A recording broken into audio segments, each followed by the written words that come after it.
हमने last class में देखा था motion and measurements of distances. हमने इसके बारे में समझा। मैंने आपको बताया स्टोरी ऑफ ट्रांसपोर्ट, जैसे कि किस तरीके से हमारे एंशिएंट लोगों ने जाना। एक दूसरी जगह से अगर एक जगह से दूसरी जगह जानी है हमें, तो किस तरीके से ट्रांसपोर्ट का हम इस्तेमाल करें, एक जगह से दूसरी जगह जाते हैं। फिर हमने एक क्वेश्चन सॉल्व किया मोड्स ऑफ ट्रांसपोर्ट के ऊपर में। हमने ट्रांसपोर्ट के मोड्स के दो एग्जांपल्स दिए, लैंड, वाटर एंड एयर के लिए। फिर हमने सीखा कि how to measure a thing. हम किसी भी चीज़ से किसी भी चीज़ को मेजर कर सकते हैं, but what is the real standard. हमने स्टैंडर्ड को जाना। हमने जाना कि हमारे पास एसआई सिस्टम है, standard unit system, international system of unit, SI. तो इससे हमारे पास यूनिवर्सली किसी भी चीज़ को नापने के लिए एक हमारे पास एक मेजरिंग इंस्ट्रूमेंट है। किलोमीटर हो, मीटर हो, ग्राम हो, पास्कल हो, प्रेशर नापने के लिए। तो हमारे पास चीज़ों को नापने का अपना एक अलग पैमाना है। तो हमने जाना कि the correct way of measuring length. हम किसी भी लेंथ को किस तरीके से करेक्ट वे में मेजर करते हैं। देन आफ्टर हमने एक क्वेश्चन सॉल्व किया। हम अपने पेस और फुट स्टेप को क्यों नहीं स्टैंडर्ड मेजर के रूप में ले कंसिडर करते हैं, बिकॉज हमारे पास ऐसा यूनिट ऑलरेडी मेंशन्ड है, so we are not using that. Then after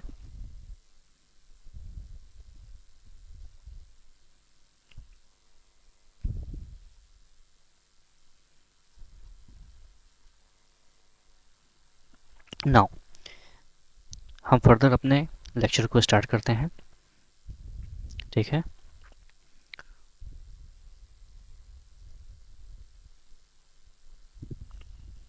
हाँ, motion, moving thing around us. बच्चों, अच्छा जरा मुझे ये बताना, आपने कभी हवाई जहाज देखा है, एरोप्लेन? तो आपको ऐसे पता चलता है कि वो मूव कर रहा है या नहीं कर रहा है? हाँ, एग्जैक्टली हमें पता नहीं चलता है। अगर हमने एरोप्लेन को बहुत दूर हवा में देखा तो एक छोटी सी लकीर दिखती है, तो लगता है मूवमेंट हो रही है, या पता नहीं चलता है। तो how we decide whether object is moving और at rest? The main thing is that हमें अगर पता करना है कि चीज़ें मूव हो रही हैं नहीं हो रही हैं, तो हमें कुछ तो चेक करना पड़ेगा, है कि नहीं? तो इसके लिए हमारे पास एक एक्टिविटी है आप ही के बुक में।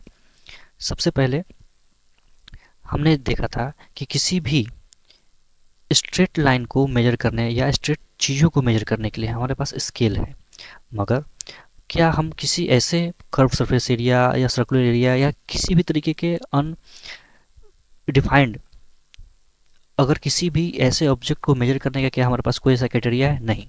तो उस कंडीशन में क्या करेंगे? तो हम आप ही के बुक में एक एक्टिविटी नंबर 4 है। आप एक किसी भी तरीके का रफ सरफेस है, उसको मेजर करने के लिए आप एक किसी तरीके के थ्रेड लोगे, एक धागा, उस धागे से उसको मेजर करना है। जैसे जैसे उस तरीके से उसका जो पैटर्न है उसी के पैटर्न को फॉलो करते हुए आप पॉइंट ए से पॉइंट बी तक उस धागे से उसके लेंथ को मेजर करते हो। उस सबसे पहले उसी तरीके से उसको रखते हुए उसी पर चले जाते हो। जैसे कि फॉर एग्जांपल आपका आपके पास वाटर बॉटल है, जो कि हो सके तो सीधा ना हो, उसके आड़े तिरछे या गोल या लंबे चौड़े हो। तो आप उस धागे से उसके बॉटल के कैप से लेकर के बॉटम तक उस धागे को उसके ऊपर रखते हुए चले जाएंगे, ऊपर से लेकर नीचे तक। इससे क्या होगा कि आपको एग्जैक्ट उसके बोतल का लेंथ पता चल जाती है। कैसे? उस धागे को उसके बाद उसके मेजरिंग स्केल पर रख के। ये आपका था एक्टिविटी नंबर 4। एक्टिविटी नंबर 5 में क्या है कि हमें पता करना है कि कोई भी चीज़ मूविंग है या नहीं है। उस कंडीशन में आप क्या करते हो? आप चीज़ों को वॉच करते हो। आपको पता कैसे चलेगा कि कोई चीज़ मूव कर रहा है या नहीं है, या ऑब्जेक्ट मोशन में है और रेस्ट में है? उसका सिंपल बेसिक फंडा है, जो मैं पहले इंग्लिश में बोलता हूँ फिर उसको हिंदी में समझाता हूँ। You might have noticed that the bird is not the same plane after some time while the table is at the same place. On this basis you may have decided whether an object is at rest or in motion. जैसे कि आपने किसी पक्षी को देखा जो एक समय पहले यहाँ थी, एक समय के बाद कहीं और चली गई। आपने एक टेबल को देखा जो उससे हर एक समय से वहीं पे है, तो हमने डिसाइड किया कि जो चीज़ मूव कर रही है तो समय के साथ वो अपने पोजीशन भी चेंज कर रही है। आज अभी यहाँ बैठी है इस डाल पे, अगले उस डाल पे। लेकिन एक अगर टेबल है या बेंच है या एक अलमारी है तो वहीं पे है, घंटों से, दिनों से, महीनों से, सालों से वहीं पे है, तो वो मूव नहीं कर रही है। तो हमने उससे कंसीडर कर दिया, उस क्राइटेरिया में फिट कर लिया कि वो मूव नहीं करेगी। तो ये थी आपकी एक्टिविटी नंबर 5। एक्टिविटी नंबर 6 में आपको क्या करनी है कि आपको कुछ एक वाइट शीट पे कुछ शुगर रखने हैं, शुगर जैसे चीनी, उस पर चींटियाँ आएंगी। आपने क्या करना है कि उस चींटियों को, उस पेपर को मूवमेंट करते रहना है। चींटियाँ अपने उस उसको खाने के लिए बढ़ते चले जाएंगे, जैसा कि यहाँ पे एक इमेज शो हो गया है। ठीक है, चींटियाँ उसको खाने के लिए अपने पोजीशन को चेंज करते जाएंगे, तो इससे आपको मोशन ऑफ एंड्स पता चलती है। ठीक है, तो इससे अब कंसीडर हुआ, ये आपका एक्टिविटी नंबर 6 था। ठीक है, नेक्स्ट हम टाइप ऑफ मोशन में आते हैं। Type of motion, what is motion? Motion क्या है? मोशन का मतलब किसी भी ऑब्जेक्ट में अगर किसी भी तरीके का मूवमेंट हो रहा है उसे हम लोग मोशन में डिफाइन करते हैं। मोशन का मतलब है, अगर हिंदी में कहे तो किसी भी चीज़ में गति कर सकते हैं, मूवमेंट कर सकते हैं, हिलना डुलना कर सकते हैं, किसी भी तरीके का। लेकिन मोशन किस तरीके का हो सकता है? जैसे कि अगर कोई घड़ी है वो गोल घूम रही है, वो भी मोशन है। कोई पहिया है, गाड़ी का पहिया, मोटरसाइकिल का पहिया, वो भी मूवमेंट कर रहा है, वो भी एक मोशन है। या हम रोड पर सीधा चल रहे हैं, वो भी एक मोशन है। तो हमने मोशन को 3 तरीके में से डिफाइन किया है, या उससे 3 तरीके से कैटेगराइज किया है, उसे 3 तरीकों में उससे छांटा है। जैसे कि अगर हम किसी भी रास्ते में सीधा चलते हैं तो उसे हम कंसीडर करेंगे रेक्टिलिनियर मोशन। रेक्टिलिनियर का मतलब सीधा, स्ट्रेट। जैसे कि कोई गाड़ी रोड पर सीधी चल रही है तो उसे हम लोग कंसीडर करेंगे रेक्टिलिनियर मोशन। नेक्स्ट है सर्कुलर मोशन। जैसे कि हमारा फैन, आपके घर में अभी छत पे है, कहीं भी आपने देखा फैन जो एक ही जगह पे है और वहीं पे घूम रहा है, गोल गोल गोल गोल चक्कर काट रहा है, तो हमारे पास क्या हुआ? वो सर्कुलर मोशन है। और अगर आपने कहीं भी पेंडुलम अगर देखी है या झूला देखा है, बच्चों आप के लिए सबसे बेस्ट एग्जांपल है झूला। झूला झूला पीरियोडिक मोशन होता है। अगर आप एक झूले को एक बार किसी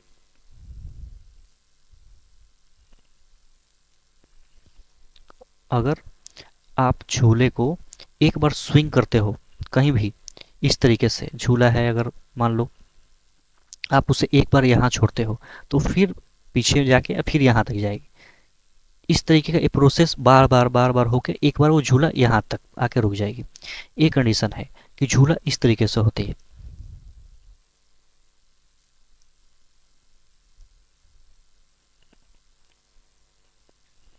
ठीक है, तो हमने ये सीखा कि टाइप्स ऑफ मोशन, मोशन कितने तरीके से होते हैं। जिस तरीके से अगर किसी भी चीज़ में मूवमेंट हो रही है तो मूवमेंट किस तरीके से हो रही है? तो मूवमेंट 3 तरीके से होती है। मेरे साथ बोलिए, कितने तरीके की? 3 तरीके की। फर्स्ट क्या है? Rectilinear motion. रेक्टिलिनियर मोशन का मतलब कि वो चीज़ें सिर्फ आप सीधी सीधी चलते हो, सीधा सीधा एक स्ट्रेट लाइन में। दूसरा क्या है? Circular motion. आप उसको वो एक ही जगह पर है और वो घूम रही है, जैसे कि आपकी घड़ी की सुई, पंखा, एक्सेट्रा। और थर्ड पीरियोडिक मोशन, जो एक बार अगर पेंडुलम अगर घड़ी है तो एक जगह से स्टार्ट होके दूसरी जगह जाके और फिर उसी के बीच में वो घूमती रहेगी और बीच में एक बार कभी ना कभी कांस्टेंट हो जाएगी, आके रुक जाएगी वहाँ पे। ठीक है, अगर आपने घंटा देखा है, मंदिर के ऊपर घंटा लगा हुआ होता है मंदिर में, तो घंटी आप बजाते हो कुछ देर तक, उससे मूवमेंट होती है आगे पीछे टन टन टन टन, उसके बाद वो एक बीच में फिर रुक जाती है। इसे पीरियोडिक कहते हैं। एक खास समय के लिए ही ये आगे जाएगी, फिर पीछे जाएगी, पीछे जाएगी, पीछे आगे पीछे होते हुए एक रुक जाएगी। ठीक है, चलिए अब हम आप ही के बुक का क्वेश्चन नंबर 8 सॉल्व करते हैं। Write the similarities and differences between the motion of bicycle and a ceiling fan that has been switched on. जैसे कि इस क्वेश्चन का आंसर क्या है कि आपने वो बताना है कि similarity between motion of bicycle. Bicycle क्या है? वो घूम रही है गोल गोल गोल गोल। कौन सा मोशन? तो सर्कुलर मोशन। कौन सा मोशन? Circular motion.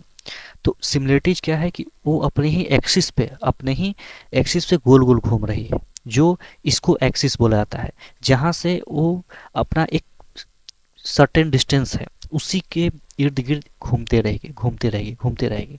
तो आपके क्वेश्चन नंबर 8 का आंसर क्या होगा कि the similarities and the differences between motion of bicycle and the ceiling fan is ceiling fan and the bicycle both are in circular motion, but the difference is that motion of bicycle is movable. Bicycle क्या है, आगे घूम भी वहाँ अपने जगह पर घूम भी रही है और आगे बढ़ते भी चली जा रही है, but our ceiling fan is constant, it rotates on its own axis but not movable. ठीक है, वो अपने ही जगह पे एक्सिस पे मूव कर रही है, बट वो वहाँ से हिल नहीं रही है, मूव आगे फर्दर आगे बढ़ नहीं रही है। तो डिफरेंस यही है। सिमिलरिटी में मैंने क्या बताया कि बाइसिकल मोटरसाइकिल के बाइसिकल में क्या है कि उसके पहिए तो गोल गोल घूम रहे हैं मगर आगे भी बढ़ रहे हैं। सीलिंग फैन जो हमारे छत के ऊपर फैन है उसे सीलिंग फैन कहा जाता है। ठीक है, उसमें क्या है कि वो गोल गोल घूम भी रही है मगर आगे आपके छत से आगे नहीं बढ़ते चले जा रही है। होप कि आप समझ रहे हो। ठीक है, चलिए इस तरीके से ये आपका चैप्टर कंप्लीट होता है। हम इसे समराइज कर लेते हैं, ठीक ना। सबसे बड़ी बात है, सबसे पहली बात है डिफरेंट टाइप ऑफ मोड्स।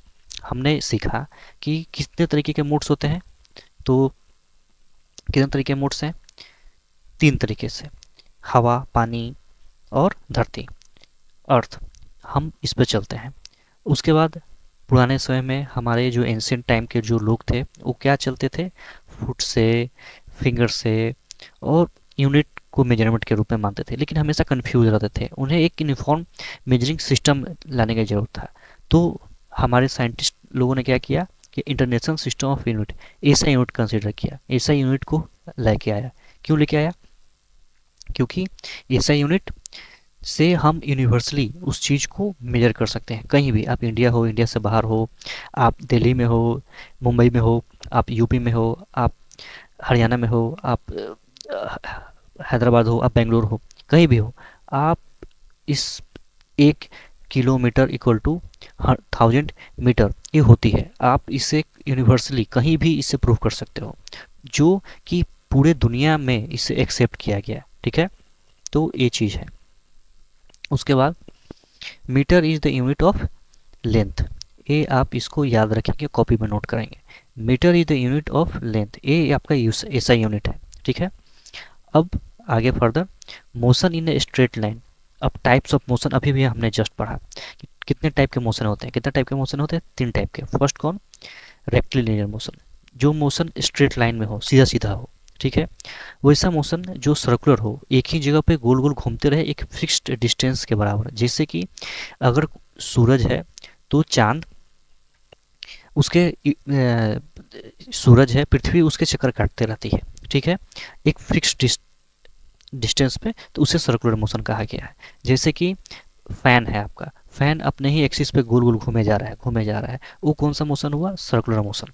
ठीक है, उसके बाद हमारे पास कौन सा मोशन है? Periodic motion. ये मोशन क्या है? मोशन जो अपने ही जगह पे आगे पीछे घूम रही है और कुछ समय के बाद वो कांस्टेंट रुक जाएगी, या नहीं भी रुकती है तो टू एंड फ्रो, उससे टू एंड फ्रो मोशन कहा गया है। लेकिन आप इतने समझोगे कि वो आगे पीछे वो घूमती है। ठीक है, तो हमने क्या सीखा मोस्ट इंपॉर्टेंट पॉइंट्स में? सर्कुलर मोशन क्या होती है, ठीक है, डिस्टेंस क्या होती है, ठीक है, मेजरमेंट, किसी भी चीज़ को मेजरमेंट करने के लिए या नापने के लिए हम मेजरमेंट का यूनिट रखते हैं। मोशन, कोई भी चीज़ जो मूवमेंट करती है उसे हम लोग मोशन कहते हैं। पीरियोडिक मोशन क्या है? जो एक खास समय के लिए आगे पीछे मूव कर रही है, उसके बाद रुक जाती है, जैसे कि आपकी घड़ी का पेंडुलम। ठीक है, झूला।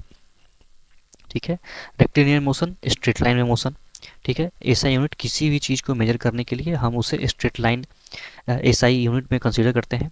यूनिट ऑफ मेजरमेंट जैसे कि किलोमीटर, ग्राम, केजी, इस तरीके से हम यूनिट में कंसीडर करते हैं। चलिए अब आपके जो बुक में जो सवाल है उससे का सोल्यूशन देख लेते हैं।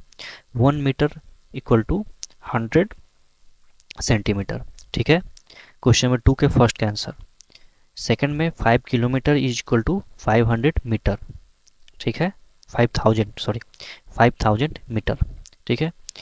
Motion of a child of a swing is periodic, इसका आंसर हो जाएगा periodic. Motion of the needle in a swing machine, किसी भी सिलाई मशीन में उसके निडल का मोशन क्या होता है, तो आप इसे लिख लोगे periodic. Motion of the wheels of A bicycle क्या है, सर्कुलर, मतलब किसी भी साइकिल के बीच का जो उसके पहिए घूमते हैं उसका कौन सा मेजरमेंट है, तो वो आप लिखोगे सर्कुलर। फोर्थ वाले में क्या है, इसे कंसीडर आपको इंक्रीजिंग ऑर्डर में लिखना है, तो सबसे पहले 1 मिलीमीटर फर्स्ट, सेकंड उसके बाद सेंटीमीटर, ठीक है, उसके बाद 1 मीटर और then after 1 kilometre, then first, ठीक है, first, second, third and fourth, ठीक है। फिफ्थ में आपने इसमें 1.5 मीटर को एक्सप्रेस करना है सेंटीमीटर और मिलीमीटर में, तो हो जाएगा 165 सेंटीमीटर इसका आंसर। एंड सेकंड हो जाएगा 100 1650 1650, ठीक है, मिलीमीटर। सिक्स का आंसर आपका हो जाएगा क्या, कि आपने इसको किलोमीटर में एक्सप्रेस करना है। किलोमीटर में एक्सप्रेस करने के लिए क्या है, आप हमने सीखा था कि 1 किलोमीटर इक्वल टू 1000 मीटर, यहाँ 3000 मीटर है तो कितना हो जाएगी 3.2 किलोमीटर, 3.25 किलोमीटर, ठीक है। सेवेंथ का आंसर क्या है, सेवेंथ के आंसर में हम लोग ने ये देखा है कि हमारे पास एक निडल है, सुई है जिससे हम सिलाई कर रहे हैं, उसके वन एंड का हमने जो मेजरमेंट लिया है उसे 3 सेंटीमीटर से लिया है, मीन्स जीरो से ना स्टार्ट करके हमने इस बार 3 से शुरुआत किया है और वो 33.1 सेंटीमीटर तक गया है। तो जब हम इसे माइनस करेंगे तो हमारे पास उस निडल का लेंथ आ जाएगा। जैसे कि आप इस तरीके से समझो, आपके पास जो स्केल है आपने जीरो से शुरुआत करके उसे 3 सेंटीमीटर से शुरुआत किया है, तो उसका रीडिंग उस उतना ज़्यादा हो जाएगा, 0 से 3 तक एक्स्ट्रा आपने उससे पीछे से मेजर करना शुरू किया है। तो यहाँ इन दोनों को अगर माइनस कर दिया जाए तो आपका निडल का लेंथ निकल के सामने आ जाएगा, ठीक है। तो इसमें हो जाएगा 30.01 सेंटीमीटर, ठीक है। क्वेश्चन नंबर 9, क्वेश्चन नंबर 9 का आंसर है कि would you like why would you not like to measuring a tape made of a elastic material like rubber। अभी अभी हमने सीखा है कि हमने स्ट्रेट स्केल लिया है, कहीं भी मेजर करने के लिए मैंने आपको स्ट्रेट स्केल का बात कहा है, ना कि कभी नहीं मैंने आपको इसके अलावा कुछ भी किसी भी तरीके से मेजर करने का आपके पास कोई इंस्ट्रूमेंट है। तो इस तरीके से इसमें फिर इलास्टिक मटेरियल की बात कहाँ से आ जाती है, क्यों, क्योंकि इलास्टिक मटेरियल अपने आपको मैं लिखवाता हूँ, आप इसको लिखें, मैं आपको लैंग्वेज में क्लास चैप्टर 9 का आंसर लिखता हूँ, आप इसे लिखेंगे, लिखें। N elastic measuring tape, question number 9, N elastic measuring tape gives incorrect length of the distance between 2 point। ये आपका क्वेश्चन नंबर 9 का आंसर हो जाएगा। मैं इसे समझाता हूँ। इसमें लिखा है कि आप इलास्टिक मटेरियल्स का इस्तेमाल क्यों नहीं करेंगे, जैसे कि आपके पास रबड़ है घर में, आप उसका इस्तेमाल क्यों नहीं करते हैं, क्योंकि अभी वो रबड़ है, आगे से अगर टूट जाती है तो उसका लेंथ चेंज होते रहेगी, ठीक है। तो कभी भी हम इसका इस्तेमाल नहीं करेंगे। Question number 10, to give 2 examples of periodic motion. Periodic motion क्या 2 एग्जाम्पल अभी भी हमने आपको बतलाया या सीखा। सबसे पहले ऑक्सीलेशन ऑफ पेंडुलम। ऑक्सीलेशन का मतलब क्या है, जो आगे पीछे घूमता है। तो फर्स्ट आपने 10th का आंसर लिखना है oscillation of a pendulum, and उसके बाद आप आ जाएंगे उसी के सेकंड में मूवमेंट ऑफ या rotation of earth around sun. ये भी आपका पीरियोडिक मोशन में ही आता है, ठीक है। चलिए, होप कि आपको चीज़ें समझ में आई होंगी और मैंने आपको समझाने की कोशिश की होगी तो आपको समझ में आई होगी, ठीक है। कोई भी डाउट हो या क्वेरी हो तो आप नीचे कमेंट बॉक्स में लिख देंगे, ठीक है। चैनल को सब्सक्राइब करें।